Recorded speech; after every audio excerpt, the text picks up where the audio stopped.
O caso da Marielle, ele chama a atenção do mundo porque o Brasil é um dos países mais violentos para defensores e defensoras de direitos humanos do mundo.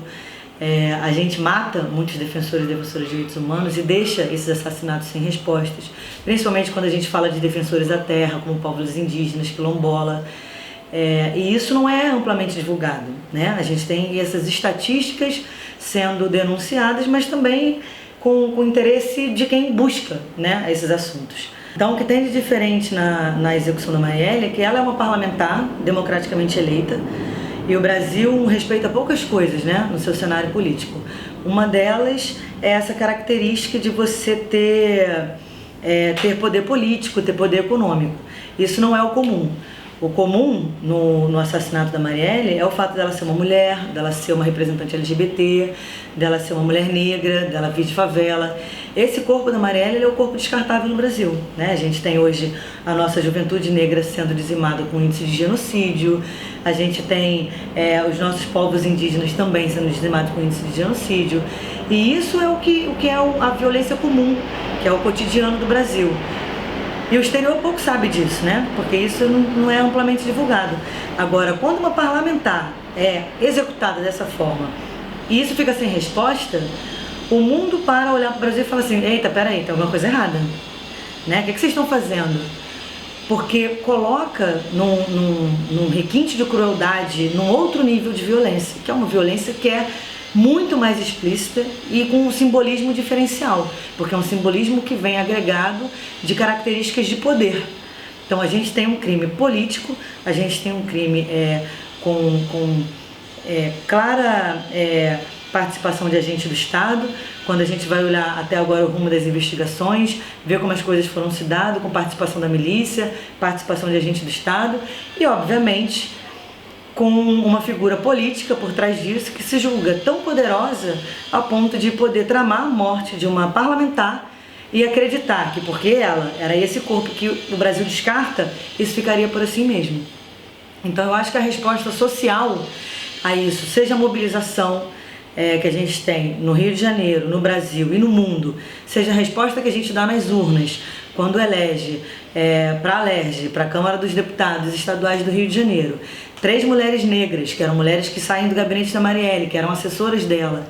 Quando a gente elege Thalíria Petroni para deputada federal, Áurea Carolina para deputada federal, 2 mulheres negras. Quando a gente coloca Érica Malonguinho em São Paulo, uma mulher negra trans.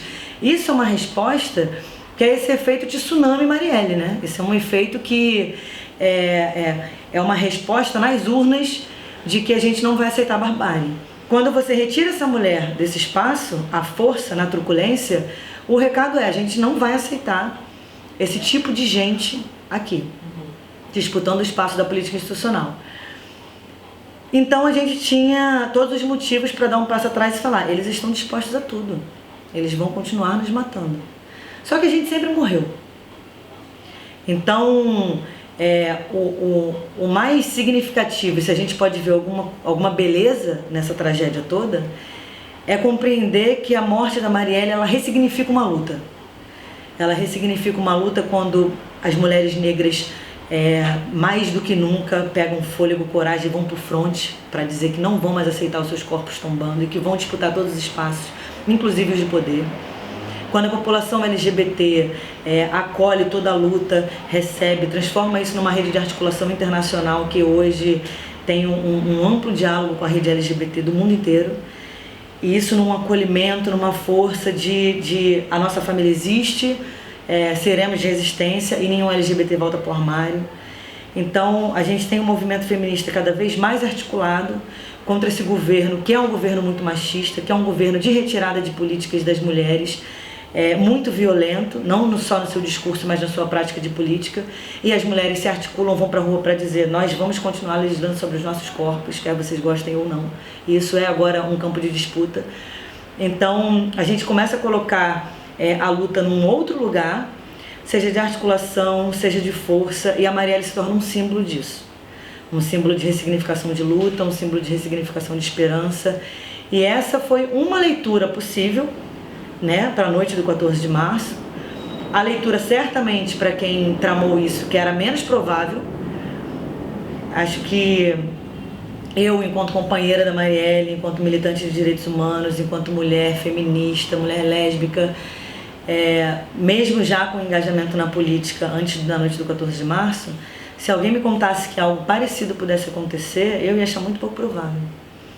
Então, por isso que eu digo que se a gente consegue ver alguma beleza nisso, é entender que aquela noite não foi aceita como uma noite, apenas uma noite de barbárie, mas uma noite de ressignificação de luta, de inspiração para a gente colocar a nossa luta num outro lugar, para dizer que nada mais parecido vai acontecer, nem com outras Marielles, nem com nada que a imagem da Marielle hoje represente ou signifique. A gente está falando de um campo de disputa, né? A gente está falando de um campo de disputa, seja pela preservação ou destruição de uma memória, mais do que um corpo, que o corpo já foi tombado. A Marielle se torna outra coisa, que não é a Marielle companheira da Mônica, que sequer é a Marielle que era vereadora, é uma outra Marielle que surge, e que não surge da espontaneidade do corpo da Marielle, mas de uma vontade de luta de muitas pessoas que se viram representadas naquele corpo e que se viram inspiradas para construir uma outra luta.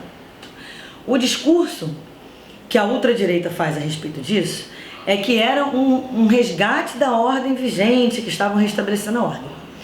Agora, me espanta muito deputados, né, figuras políticas, parlamentares, colocarem esse discurso, que é o discurso do resgate da ordem, quando se dizem disputarem também um campo democrático. Porque antes da gente pensar se a Marielle era uma parlamentar de esquerda ou de direita, qual que era o partido dela, a gente está falando de uma mulher que foi assassinada, uma parlamentar democraticamente eleita, que foi executada num crime político e que não há resposta. Se você é um parlamentar com responsabilidade à disputa de democracia, você, antes de qualquer coisa, tem que estar a favor de que isso seja solucionado. Porque a resposta da execução da Marielle, ela é uma resposta que o Brasil hoje deve à democracia do Brasil.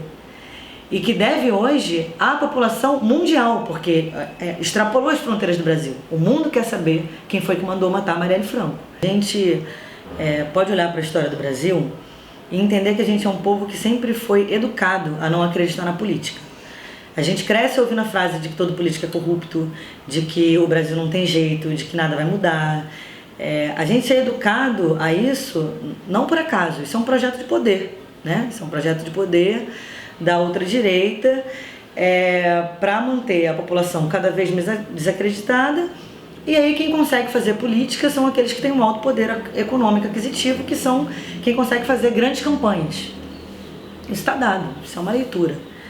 Então, qual que era o grande problema, né? A gente vem, depois de muito tempo, a gente teve 3 ditaduras militares extremamente sangrentas e a gente finge que isso nunca aconteceu.